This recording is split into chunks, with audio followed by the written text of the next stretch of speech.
আসসালামু আলাইকুম। আজকে আমি একটা সুন্দর একটা ট্রেন ভ্রমণের ব্লগ সবার সঙ্গে শেয়ার করব, যেটা আমার জীবনে স্মৃতি হিসেবে থাকবে। এটা ভিডিওটা কিছুদিন আগের ছিল, যখন আমি গাইবান্ধা থেকে রংপুরে আসি এবং আমার জীবনের প্রথম এটা ট্রেনে চড়া।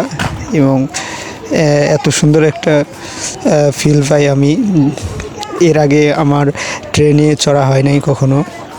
প্রথমবার ট্রেনে চড়ে আসলে আমার অনেক ভালো লাগে।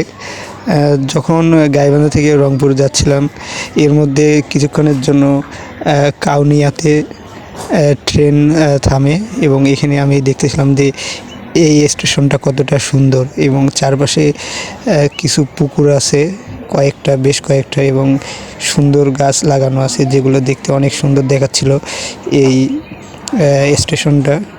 আসলে ট্রেনে চললে বাহিরের সব দৃশ্য দেখা যায়, যেগুলো হয়তো বাসে দেখা যায় না।